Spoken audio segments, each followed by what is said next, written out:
In August 2011, a husband and wife remarry in a synagogue in Ancona, on Italy's Adriatic coast. Oggi sono felice, perché oggi per me si avvera un sogno. Oggi io mi riconosco nell'ebraismo come donna ebraica insieme a mio marito e ci sposiamo per la prima volta davanti al Signore.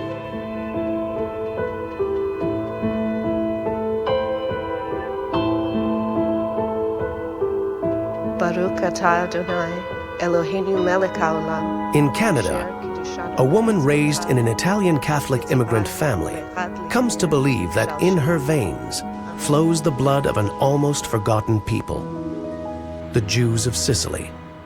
I think when it really started to deepen for me was the first time I actually entered a synagogue and attended a service and realized it felt like coming home.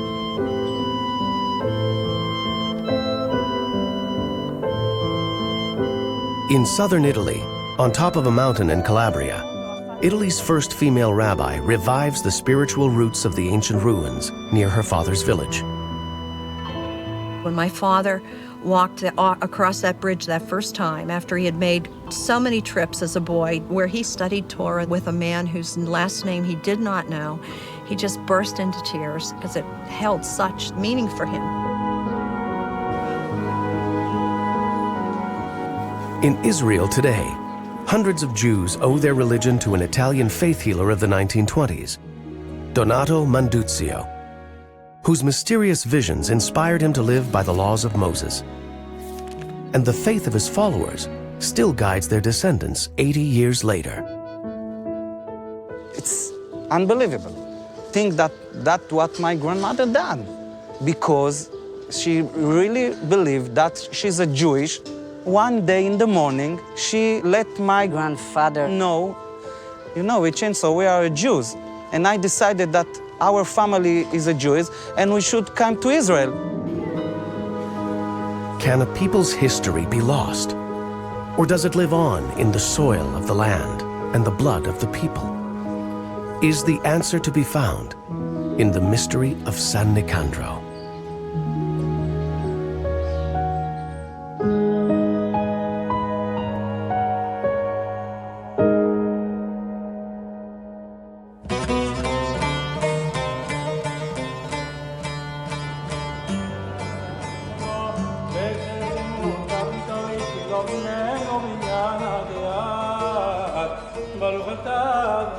Oggi sono felice, perché oggi per me si avvera un sogno. Today, Incoronata Giuliani is a bride for the second time. She knows her fiancé is the right man because she's been married to him for years. So what's behind this wedding? Che per qualcuno magari passa come indifferente, per me è emozionante. Scusate.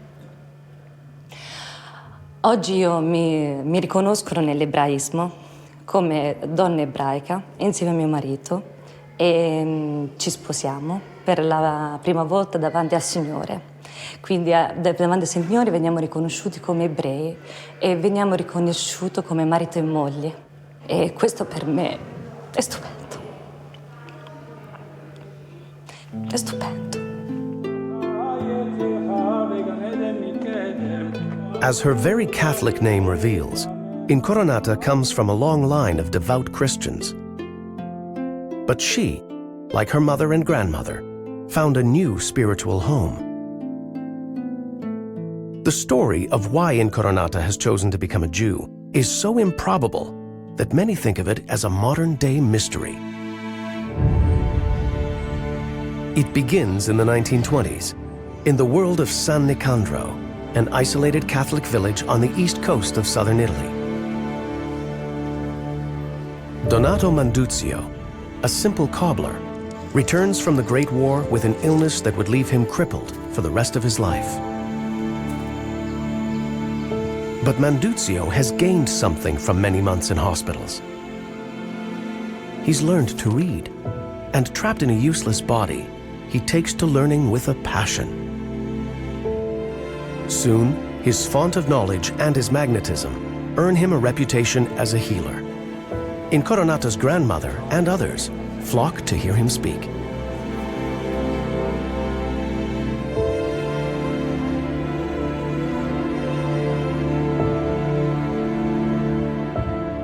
"1928 sees the first coincidence in the mystery of San Nicandro. Manduzio receives a book that changes his life. A Bible printed in Italian. Since Catholic Bibles at that time were mostly available in Latin, it was the job of priests to tell the faithful what to believe. Manduzio reads the Old Testament for the first time in modern Italian. And it's a revelation. He discovers the Hebrew Scriptures, thinks deeply about them in ways perhaps he never thought about his Catholic faith. Because he is a charismatic figure and he's inspiring, he gathers several people around him and he begins a movement, a mini-movement.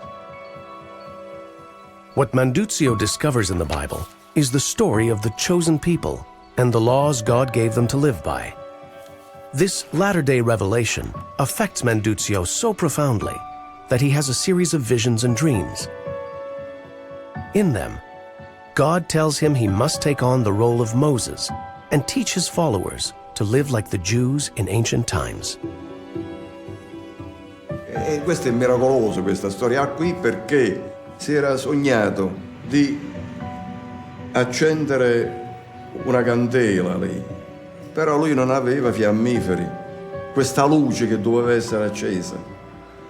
Ha cominciato a leggere il Vecchio Testamento, piano piano, come fosse avuto questa, diciamo, il ricordo di questo sogno che doveva accendere questa cosa qui, perché era importante mettere in evidenza questa fede ebraica che Mosè aveva lasciato e lui voleva riprendere questo ebraismo qui a San Nicandro.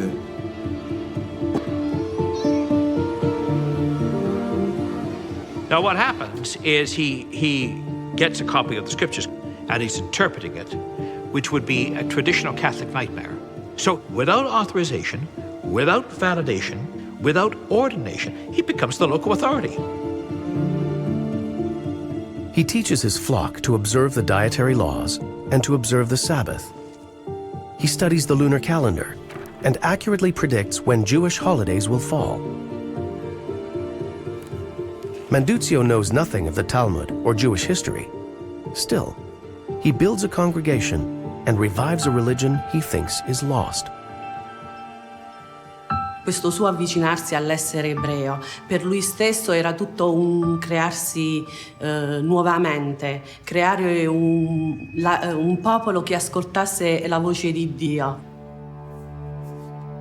Faccio parte perché i miei genitori, all'epoca, che sto parlando degli anni 28-29, cominciavano a riunirsi e leggevano la Bibbia tramite Manduzio, che lui spiegava molto bene gli eventi di questo popolo ebraico, capite? E sono rimasti affascinati dal modo, diciamo, religioso, ma loro non avevano contatti con alcuni ebrei. San Nicandro's isolation is so complete that Manduzio and his followers believe they are the only Jews on earth. As far as they know, the Israelites were wiped out in the biblical flood. History is filled with stories like that of the Jews of San Nicandro. This colorful landscape, this almost kaleidoscopic world for minor spiritual figures, each contesting their authority over against established authority, a kind of panorama of subversives, holy subversives. It seems to be part of Italian religious history. And I think that Manduzio, in a way, fits within that framework.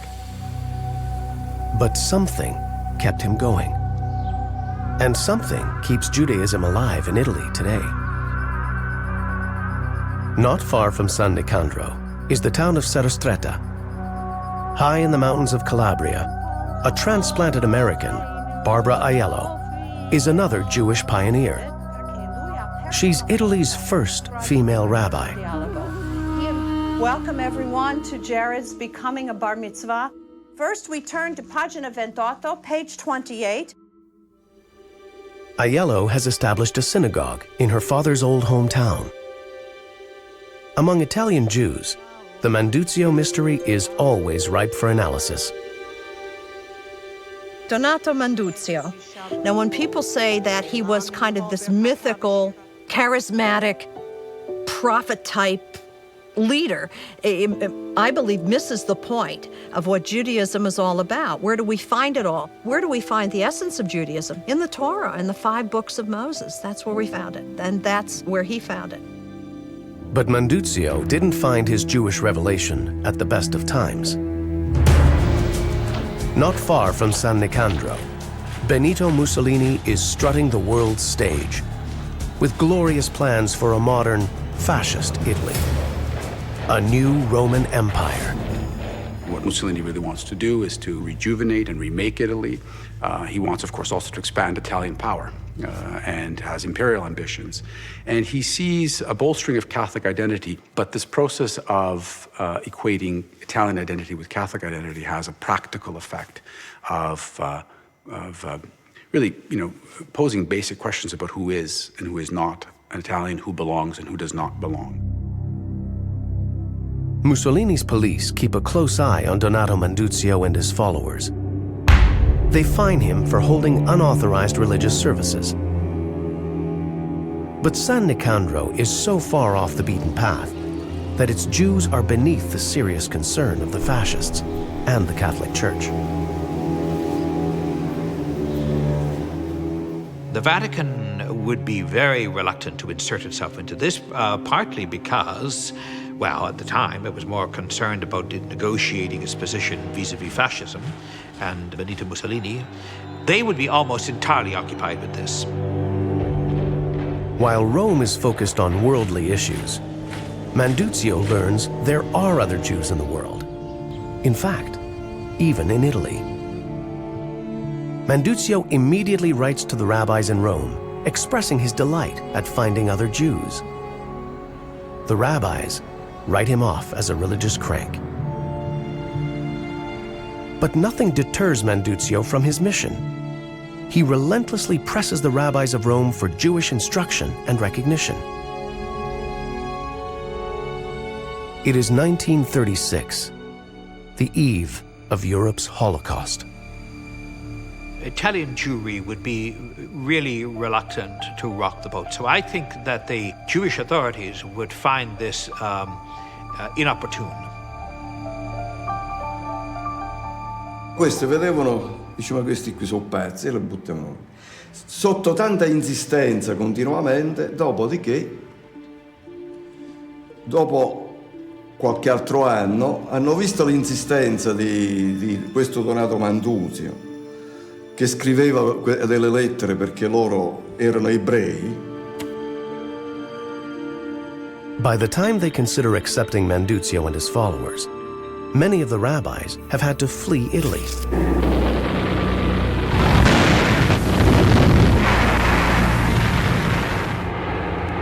War is raging across Europe, and Mussolini is tightening the screws. And I think we see that with the Jewish question and with anti-Semitism in the Italian fascist context. Certainly by 1935, 1936, an increase in anti-Semitic rhetoric in fascist press. And then culminates in 1938 with the coming of, we can call them sort of bona fide racial laws, where a Jewish identity now is going to be defined in legal racial terms.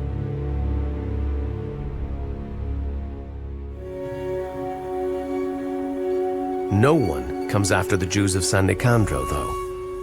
In fact, it isn't until 1943 that any troops even pass through their town. When they do, it's the second great coincidence in the San Nicandro mystery. By sheer chance, the Allied troops that arrived in San Nicandro were members of the British Army's Jewish Brigade, an infantry group made up of volunteers from Palestine and other Jews around the world. They are stunned to spot the Star of David on a building and to find something they thought didn't exist. Southern Italians who called themselves Jews. A Jewish brigade officer, Canadian Pinchas Lapid, recalls, "I came upon the new Jews of San Nicandro, a small village near the southern tip of Italy. These people had, under the influence of a peasant named Manduzio, become converts quite on their own, several years previously, having moved from Catholicism to Judaism without ever having so much as laid eyes on a Jew." The Jews of San Nicandro are even more dumbfounded to see armed Jews in Allied uniforms. Si erano fatti una bandiera israeliana col Maghed David al centro, eccetera, e si sono fermati e hanno visto che qua c'erano degli ebrei. Ha fatto delle fotografie. C'è una fotografia, io e tutti quanti gli altri, con mia madre, mio padre. Dunque, anch'io ho un ricordo diretto. Questa brigata la chiamavano palestinese una volta, ma che era una brigata formata di ebrei. Riunivano i ragazzi, aiutavano anche organizzando delle feste, dando anche dei dolci. Io mi ricordo ancora il sapore dei dolci, perché durante la guerra c'era neanche da mangiare, se figurati si mangiavano i dolci. Io ce l'ho ancora in bocca. By the end of the war, the story is out. Who were these Jews of San Nicandro? They had been practicing independently as Jews for nearly 20 years. Would they be accepted? Their faith was impressive, but the rabbis ruled that San Nicandro's Jews were essentially rogue Catholics. Eravamo molto ingenui. Pensavamo che entrando a far parte di questa comunità eravamo già ebrei, eravamo molto semplici, non avevamo, non sapevamo proprio che c'era un percorso di studio, un percorso particolare da seguire. La causa scatenante è stato un articolo che disse che eravamo una setta. Ci rivolgemmo al rabbino capo di Roma e da lì partì tutto il processo per diventare ebrei. In the beginning, they told them, well, we are very, very, very happy that you read the Bible and so, but to be a Jew is a very, very strong decision. And normally, when one decides to be a Jew, we wait 1-3 years to study and to participate to the Jewish community. And if one want to be a Jew, if want to be crazy, we are very, we are proud, of course, yes, but we are ready to accept him. 80 people from Donato Manduzio's flock made their formal conversion in 1946. It's a historic moment. Theirs is the only mass conversion to Judaism in modern history. The men and boys were circumcised, and the ritual immersion took place in the Adriatic Sea. It was the final fruit of Manduzio's dangerous dream. In 1948, the same year Israel is founded, Donato Manduzio dies. But the next year, most of Manduzio's followers set sail from the port of Bari to a new home in Israel. With their departure, the Jewish community of San Nicandro disappears, except for Manduzio's widow and 2 other women. They will be the seed of a new community that will bear fruit again.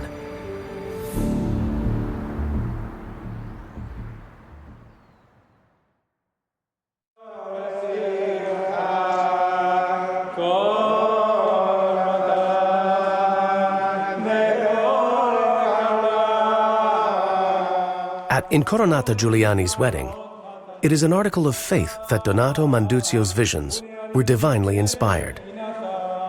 È un grandissimo miracolo. Nessuno può spiegare i miracoli. Avvengono, tutto non è un caso, tutto è guidato. E confidiamo ad avere fede. Questo è importante, avere tantissima fede.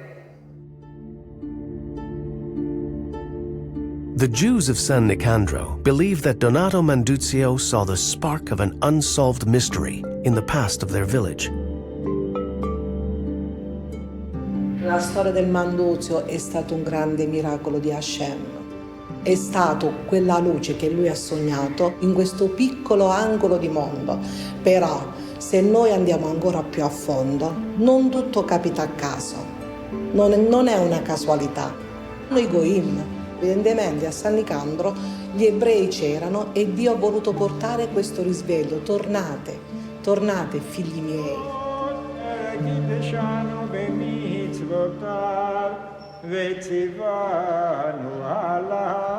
Today, San Nicandro's Jews see their history not as a recent conversion, but as God reclaiming his people. People whose Jewish roots were hidden, but real. L'opera di Manduzio si inserisca in un ambiente che era già sensibilizzato da queste idee, da questi elementi dell'ebraismo, e che quindi lui abbia trovato un terreno già fertile, un terreno pronto a raccogliere questo seme. Perché già in quel gruppo c'erano già evidentemente delle tradizioni che li ricollegavano con l'ebraismo. So even though people may be long dispersed and distant from the Jewish community, there is a sense of this mystical divine spark. And Jewish mystics will see the approach to God through conversion as something built in. And they'll often speak of the spark, the little Jewish spark that somehow is animated and flamed over time and wants to return. What hid that spark for half a millennium was the Spanish Inquisition that swept through Spain and eventually southern Italy, including Sicily in the 1500s. Thousands were tortured or burned at the stake. All Jews were forced to convert to Christianity or to flee to isolated communities.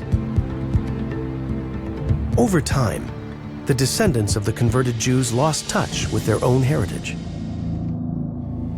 There's a phenomenon that exemplifies a great persistence of Judaism. We see it in Spain and in Italy. We even see it in Toronto, in the Portuguese community. For example, they have a white tablecloth on a Friday afternoon, or they light a candle on Friday night, or 2 candles. But they don't really think about this. Something triggers an awareness that says there's more to it than just a family tradition. Even though there were all kinds of pressures and forces to extinguish that flame remained in southern Italy. But maybe more important, that flame remained in the hearts and in the souls of individual people.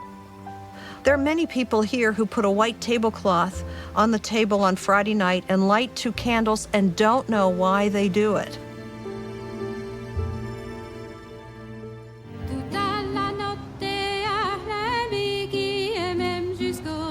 Okay, do we have everybody? We're going into the old part of town. Like Donato Manduzio before her, Rabbi Barbara Aiello seeks to rekindle the dormant Judaism of southern Italy.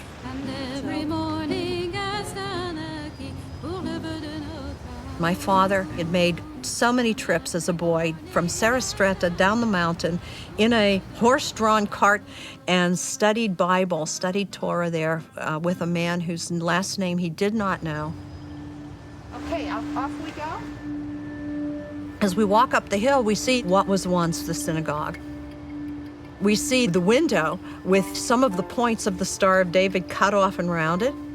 The synagogue, later taken over by the church during a time of persecution and when there was an attempt to wipe out the presence of Judaism in Calabria. The idea was if you've destroyed every vestige of Judaism, maybe the Jews would curse you. So these points were cut off, but some vestige of Judaism was left there. And it's almost become an art form.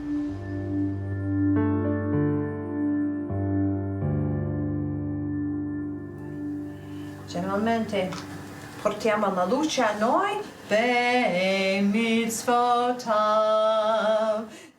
I give people here an opportunity to connect historically, culturally, spiritually, and religiously. And so it depends on who you are and what you want.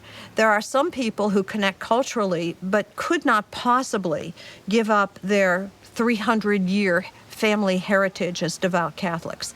And you know, I wouldn't ask them to do that. L'chaim, l'chaim, alla vita, alla vita. My job is to be as respectful toward the Catholic Church as they are toward me. And then there are people who want to formally become Jewish. And then I will help them make conversion.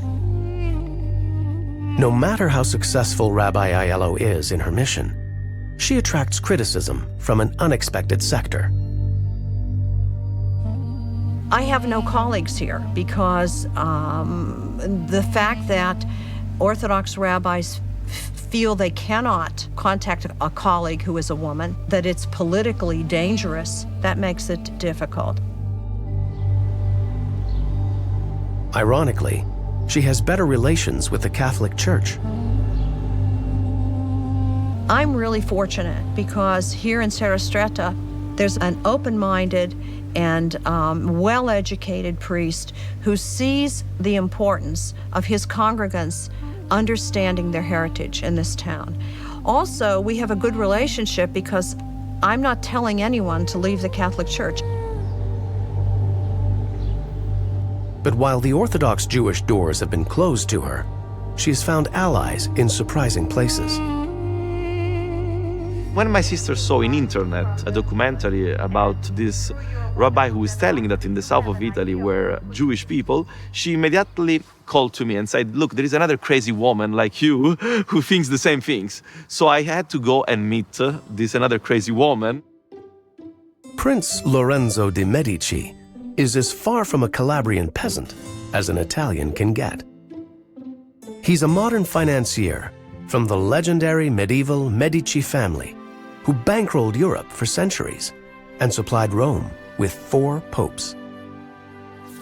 Today, Lorenzo is building a Jewish cultural center and synagogue as part of a new oceanfront resort in Calabria. For many, many years, I was researching and I was telling to my family and to historians that Calabria has a very big Jewish community in the past. In fact, Jews were deeply rooted in Calabria when Rome was little more than a Tiber River settlement. The very first name of Calabria was Ashkenazia, from its first inhabitant, Ashkenaz, who was the great-grandson of Noah. Yeah, because the area where we are here, town where we are, is called Nocera, and the name Nocera was Noah.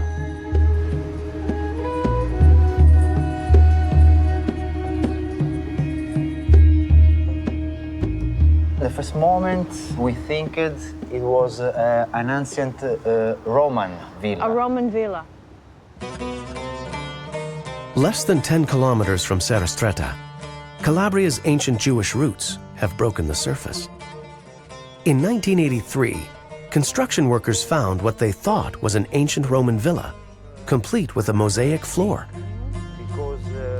It turned out to be a synagogue from the 4th century, the second oldest ever found in Italy. We are inside the ancient synagogue.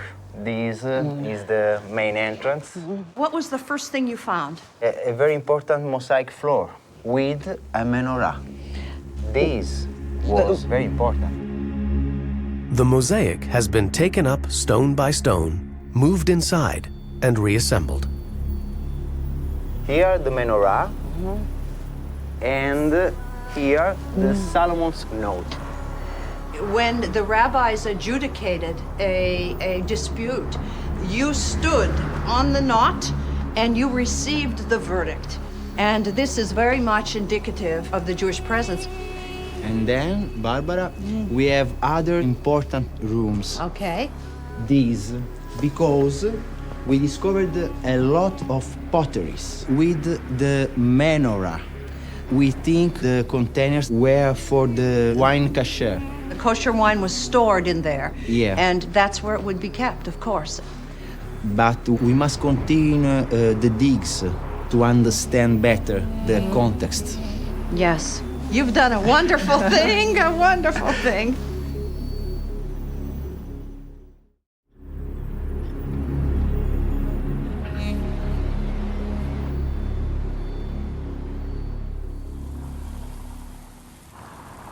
Just across the Strait of Messina from Calabria, in Sicily, another ancient holy place has come to light.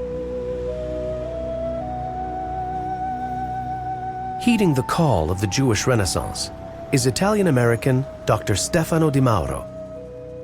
Di Mauro, a medical doctor turned rabbi, comes from a line of Sicilian conversos, Jews who were forced to convert to Catholicism by the Inquisition. Dr. Di Mauro's tiny synagogue in Syracuse is home to the first Torah scroll in Sicily since the Jewish expulsion in 1492. People from Naples up, they consider it doesn't exist any Jew in the south part of Italy. This is very wrong, not always wrong, but in 1800 there were at least 200 Jews, mostly teachers that were in Sicily. Nobody ever built up a synagogue, did anything to organize Judaism. So it was an abandonment by our brothers from the north.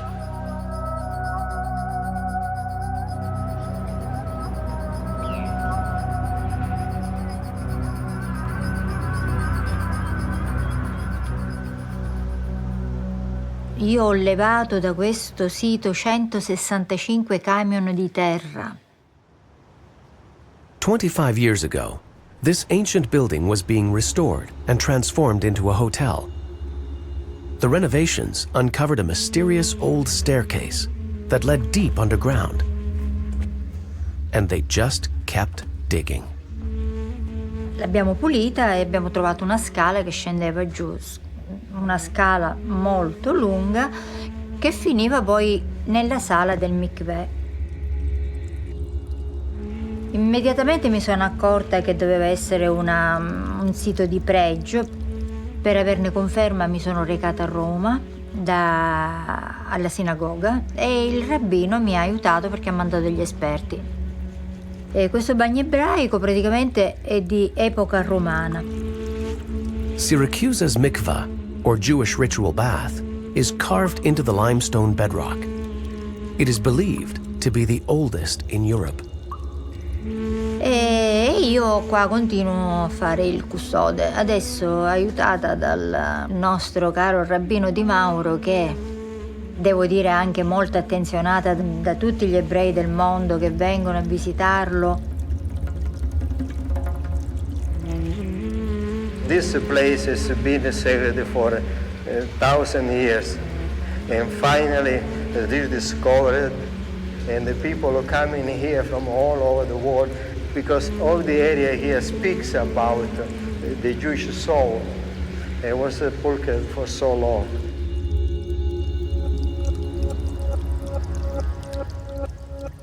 The renaissance of Judaism in the South, I believe, has had a lot to do with the internet. Rabbi Aiello's global online congregation is lifting the curtain on southern Italy's Jewish history.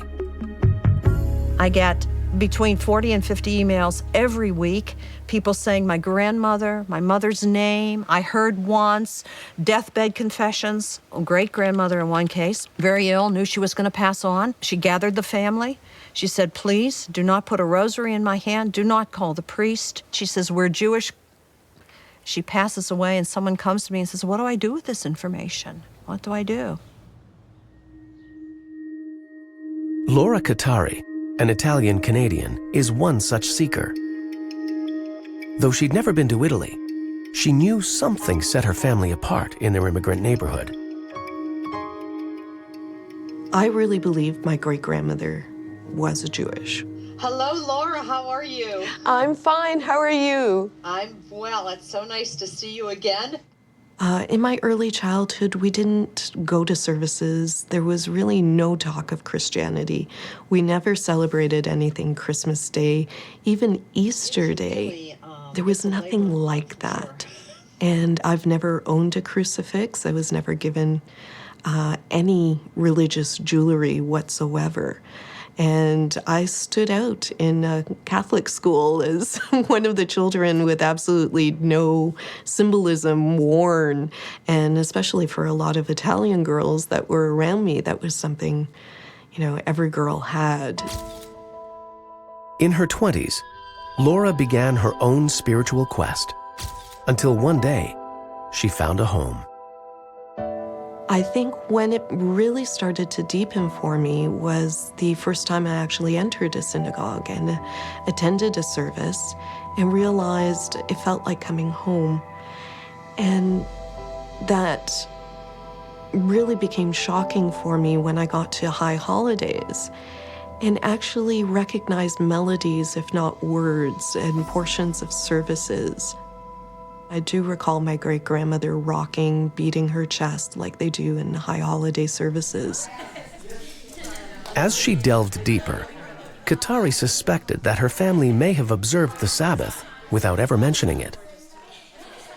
Something we called Lo Sábado. The day was spent with families, usually oven meals that were slow cooked and left in the oven. And our food was totally kosher. I didn't know veal parmigiana had cheese on it until my 20s, and I went to a restaurant, and my friends thought I was nuts that I actually envisioned veal parmigiana without cheese. But when Katari told her grandmother she planned to become a Jew, she met resistance. Just before my conversion, I had a conversation with my grandmother and explained to her that I was going to convert and why I was converting. And there was a brief silence. And she responded, "What are you going to do if there's a war? During the last war, first they came for the men, and then they'll come for you, the women and children." And I was in shock. It was more fear for my safety that really underscored everything she talked about. When Laura discovered the story of the San Nicandro Jews, she understood immediately. There was no indication these individuals had to be convinced of the rightness of Judaism, including Menduzio himself. There is a sense, like in my own story, that Judaism, once presented to me, just seemed right. Could you tell me a bit more about Pantelleria? Because we have family from there. These speak to me and the strength of character of your family. I was shown Rabbi Barbara's website at one point, and I found it really intriguing that she was doing a lot of the work that I've been trying to do on my own, but with much better resources than what I had. I'm so excited to meet you eventually on Italian soil. I was very skeptical at first that anything could really be discovered about my ancestry. All the years I was growing up, I was told my family was all here in Canada, and that there was nothing for me to go back for in Sicily. But something was nagging at me to dig a little deeper about my family history and meet Rabbi Barbara and find my Sicilian relatives.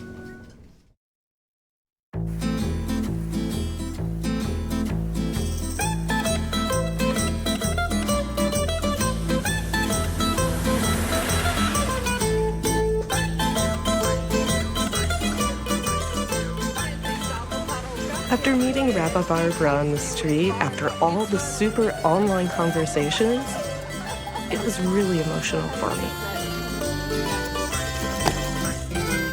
So many times we're told, well, you can't be Jewish because you have an Italian surname. Yes. As you know, we don't determine a bloodline, but we do determine some of these surnames. And it's interesting to me because these are people who stayed in the same towns for centuries.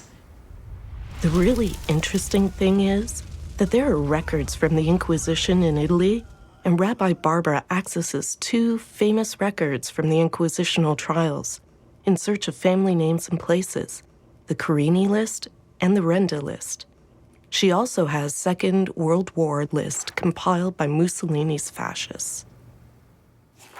We come to Manone, and this is very interesting. Criscimano, interesting forced conversion name because the X comes from Spain, coming from Cristo probably. Okay. We talked about the Renda list. Di Simone and Simonetta, one of your strongest surnames from Adamo, coming from right near where your family is from. I found that very interesting. And he was sent. Well, no doubt here. Somebody with one of my family names on trial before the Inquisition. He was a convert, a Judaizer. He was let off the hook from a public burning by the church authorities. And later on, I guess somebody must have turned him in again, and he was burned alive, and all of his possessions were confiscated.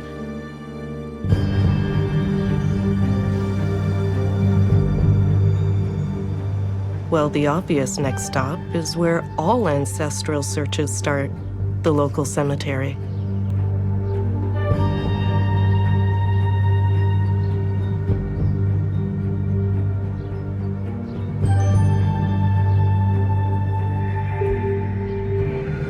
And here we have my grandfather's tombstone. What I find really interesting is it has a Ner Tamid on it, which is the same thing you find in a synagogue, the eternal flame that is kept throughout generations. I find that absolutely incredible. There's nothing to mark them as Christians. There's absolutely no religious symbolism at all on here.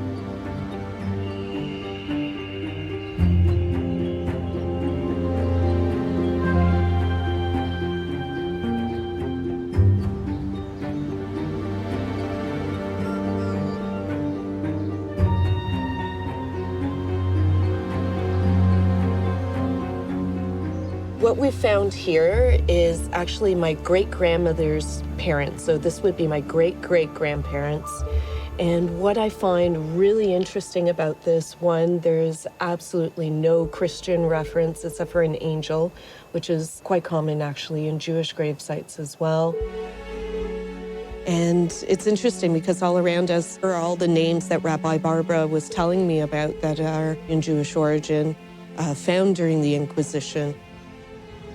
Though at first I failed to see the correlations and the name variations Rabbi Barbara showed me, I was astounded that Vida's cemetery contained almost all the names that she talked about. In fact, not only were they there, but in a conservative estimate made up 80% of the cemetery.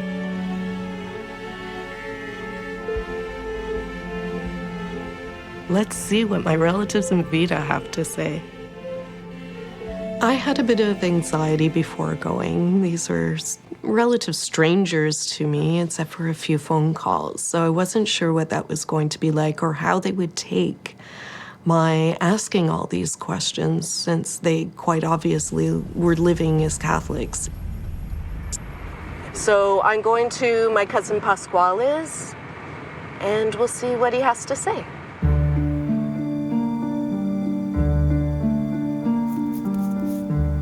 Cousin Pasquale is a well-known local artist and an amateur historian of this area of Sicily.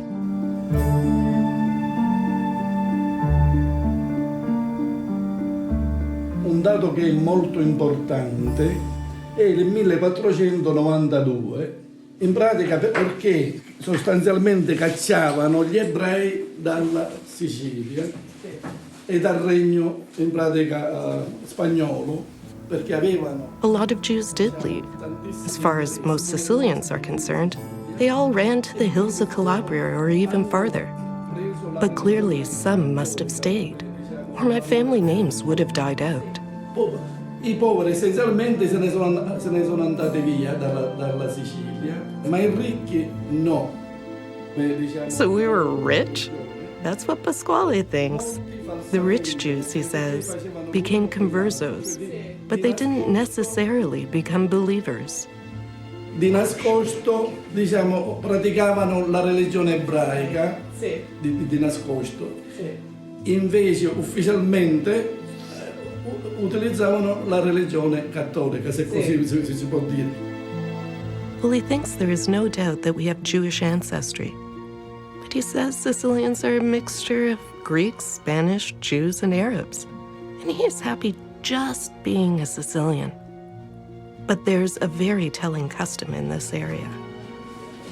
C'era una cosa che è estremamente importante pure, che ad esempio quando uccidevano gli animali, sgozzavano gli animali in modo tale che il sangue non doveva in pratica cadere nella carne stessa dell'animale, e questa era, diciamo, una tradizione che era ebraica. Noi qua abbiamo tantissimi nomi che sono di derivazione ebraica: Accardi, Catalano, Adamo, anche Perricone. La famiglia mia, bisnonni di tutte parti. C'è una connessione Una connessione. Sì, con qualsiasi che sono cose che siamo parlato, i nomi, Spadafora, sì, Catalano Spadafora, Assemblea Assoluta. That was really interesting. He came up with a whole bunch of family names that are of Jewish origin.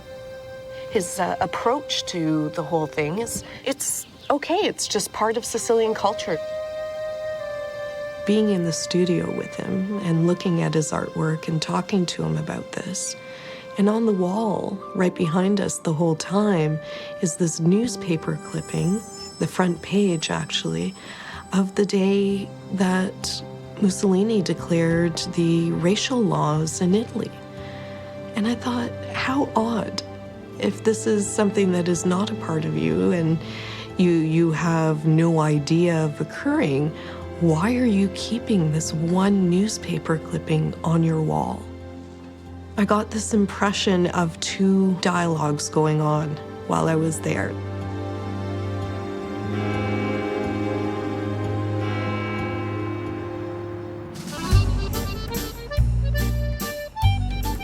How do you tell strangers that you're coming to unearth secrets about their past? If the attitudes I had encountered about doing my research had all applied to my family there, I may have no welcome at all. Ho fatto le ricerche in Palermo, in giro qui in Canada, e tante volte dicono che il nome di famiglia Spadafora viene dai ebrei tanti anni fa. Da ebrei? No. La mia nonna. Abbiamo parlato di queste cose e io ho domandato a lei, è possibile che eravamo ebrei? E lei mi ha detto, è possibile che la sua mamma, è possibile che sapeva qualche cosa? No, nemmeno in questo paese no. Nel paese di vita non c'è un ebreo, non c'è stato mai un ebreo. Mai. Mai? No.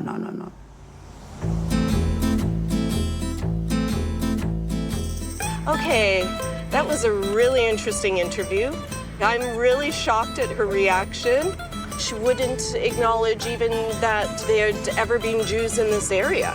And I think that's really telling. So I think we'll run over to my cousin Maria Manone. There's something about the simplicity of how she communicates that might give us some real insight into how they feel about this question. Imparato che nome delle nostre famiglie, Spadafora, Adamo, tanti nomi, sono origini ebraiche. E ho detto, ma come mai? Come è successo? No, queste cose di ebrei, no. Non c'era... No. Well, that settles it. No Jews in Vita. Ever. Because Maria's husband was listening and suddenly left to look for something. La famiglia Mannone era una famiglia religiosa normale, ma di questo non ho mai sentito. Non ho mai sentito. È la prima volta che sento queste cose. When he returned, he produced a deed to the house. The name of this part of town until 1975? Judea, the district of the Jews. In italiano Giudea. Ora adesso che è stato urbanizzato, hanno fatto strade, piazze, questo nome Giudea è rimasto solamente per i piccoli terreni coltivati che restano. Al catasto ne esce foglio, mappa, particella, contrada, Giudea. Sì. Lo sai perché c'è il nome questo in questa parte? Ma secondo me qua dovevano lavorare coltivatori diretti, contadini, giudei. It's interesting, my interview with Maria, the irony of me staying, the house I was staying in while I'm trying to do all this research is actually in the Jewish district. So what happened to the people who lived in Judea? They're not all in the cemetery. Their kids and grandkids on down to today. Most of them have no idea their families weren't Catholic.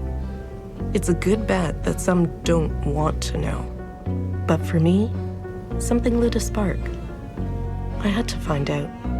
I've spent a lifetime searching for things I felt but couldn't see. But my relatives appear to ignore what's right in front of them. How does a community so filled with Jews at any point in time forget they were ever there?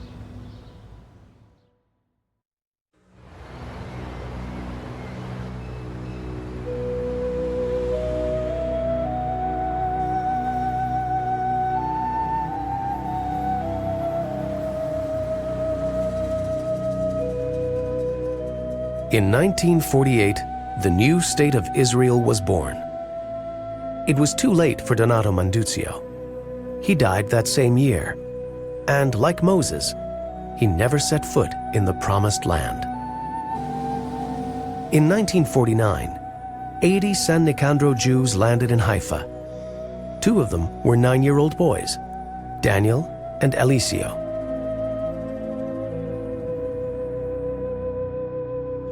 Siamo venuti con la nave e siamo stato in Haifa e ci hanno messo nelle tende. Siamo stati lì, credo, 2 mesi e poi ci hanno portato qui a Tzfat. Era molto duro perché non parliamo l'ebraico.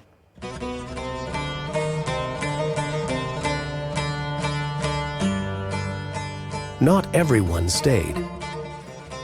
Il padre non ce n'ho, è scappato indietro perché lui non ha voluto stare qui. Se n'è andato indietro, è venuto, è stato mezzo anno, 1 anno, io so, è scappato indietro e mi ha lasciato a me, mia mamma con mia sorella. Era molto duro perché quando siamo andati alla scuola siamo venuti qui, come si dice, gli eladim. Bambini. I bambini ebrei sempre hanno detto che noi siamo cristiani, non ebrei. There are now several hundred Israelis who are the inheritors of Manduzio's visions. Many live in the rolling farmland that bears a striking resemblance to the place they left.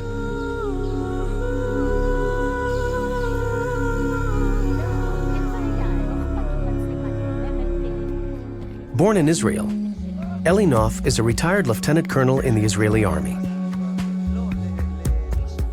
His grandparents were among the first immigrants from San Nicandro. With language problems, living in tents, his family faced the same challenges as the other immigrants did, with one added problem. Israel's Orthodox rabbis rejected them as Jews. My uncle didn't allow to marry his wife because the Orthodox Jews said that he was not Jewish, a pure Jewish.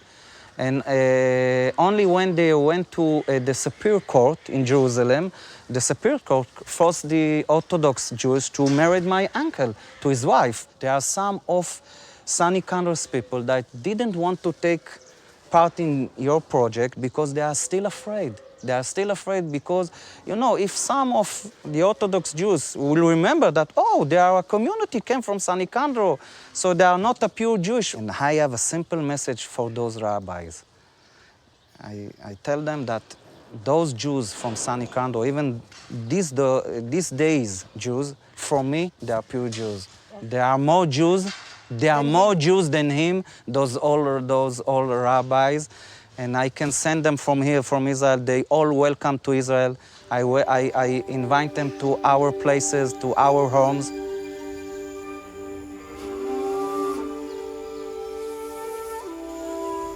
It took some time, but the Jews of San Nicandro did adjust.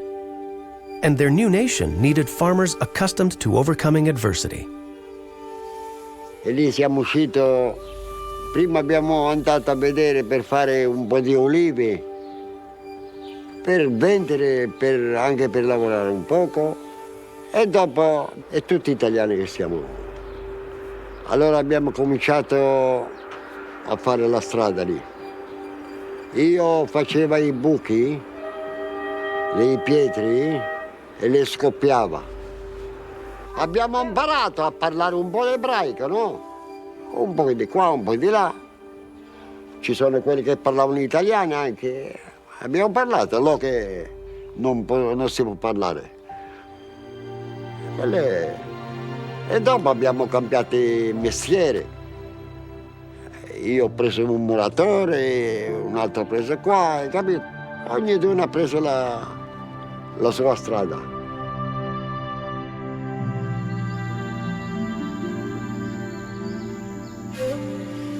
I knew all about these San Nicandrese, the Jews from San Nicandro, when I was 13 or 16 years old.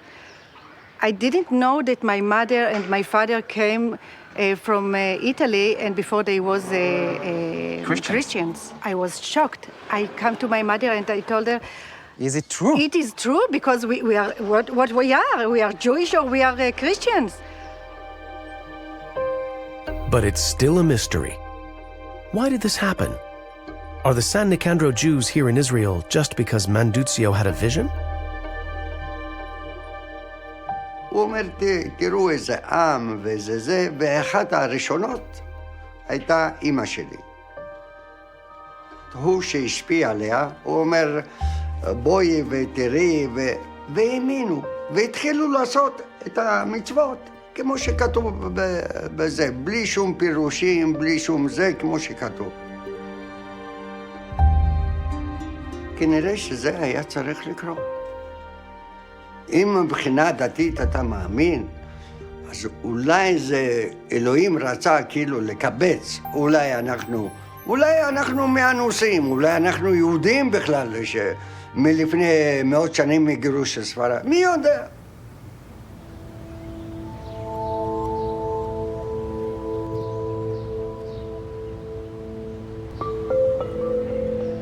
זה לא מקרה. It's not a coincidence. Leah said, it's not a coincidence. It must to be. It must to be. It's written to be and happened in those times, in this place. Like Leah, I also believe that it's not a coincidence. It's very possible that the San Nicandro people, they are source of from the Spanish immigration. I really believe it, really believe it. It's unbelievable. Think that that's what my grandmother done, because she really believed that she's a Jewish. One day in the morning, she let my grandfather know, you know, we changed, so we are Jews. And I decided that our family is a Jewish and we should come to Israel. So pick up your stuff and let's go. And it's our roots. I can't deny it. It's our roots. I really believe that San Nicandro people always connected with the Jewish people. Somehow it was questions of time when it will start and grow up again. It's my belief.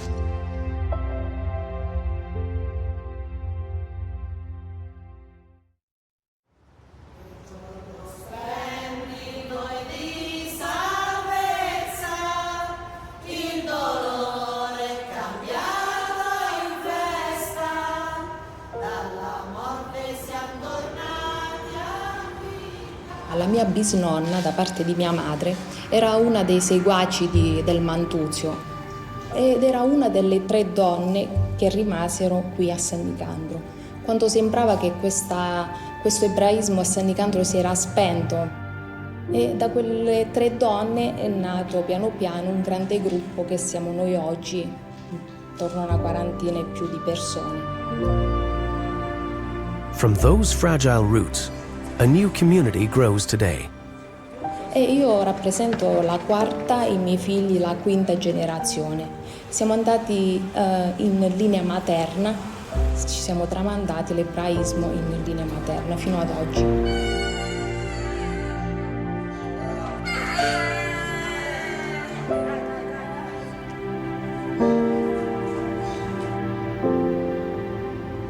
For important occasions, San Nicandro's small community drives up the coast to the synagogue in the city of Ancona.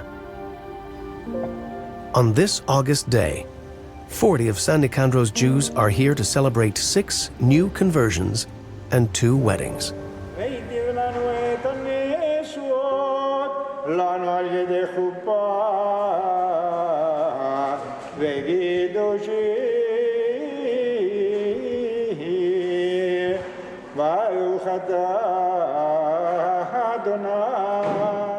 Incoronata Giuliani and her husband were first married in a Roman Catholic ceremony several years ago. And today, straight from their formal conversion to Judaism, they take their marriage vows under the chuppah.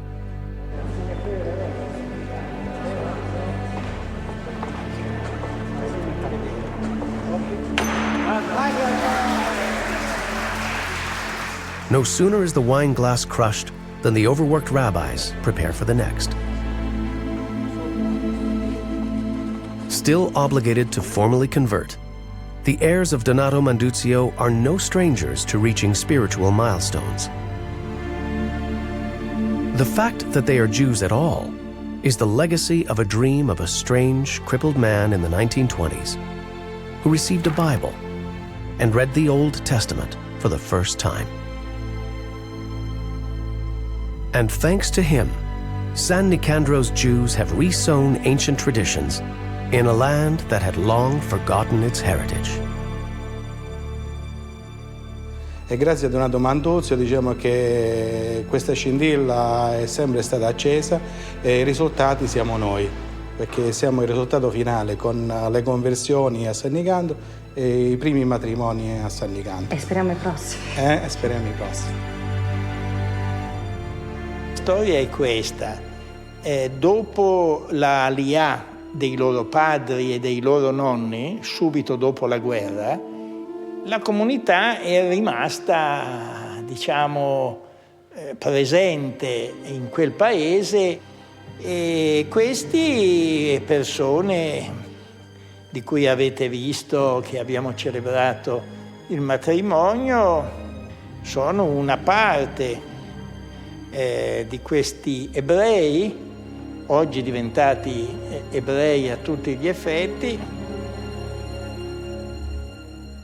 La verità è che è successo questo fenomeno, è un fenomeno che è successo e quindi è una cosa unica, come è miracolosa, è unica che sia successa questa storia qui. They forgot the Jewish origin.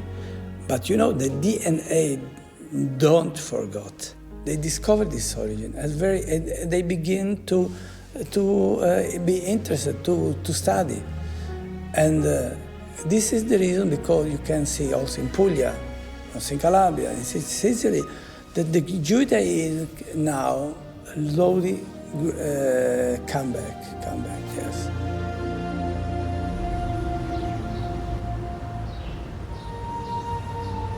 I must say it's amazing. It's amazing when I think about it. It's amazing from any kind of aspects.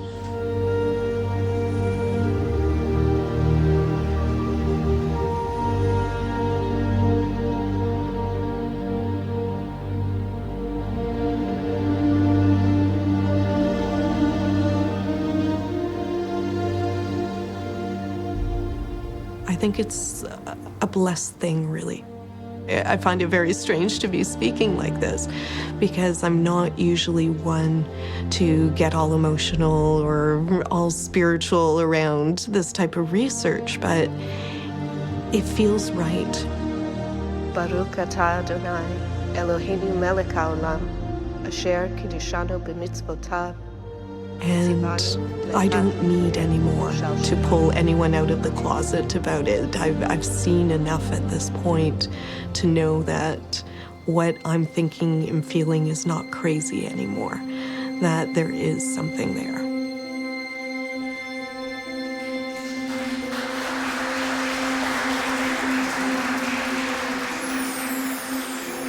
Oggi ho un sogno e io penso a mia nonna, che è stata lei che si è convertita all'ebraismo con Donato Manzuzio. E lei che ci ha trasmesso l'ebraismo. Mi ricordo una frase che dice: sei ebreo se tuo nipote sarà con te in sinagoga. Io sono stata in sinagoga con mia nonna non è stata riconosciuta perché non ha fatto il mikveh, quindi non è partita, è rimasta qui. Ma ha seguito l'ebraismo di Donato Manzuzio, diciamo, ecco, tra virgolette. E oggi sono felice per me e per mia nonna e per noi che finalmente veniamo riconosciuti davanti a Dio. È stupendo, scusate le lacrime, ma sono lacrime di gioia e di felicità.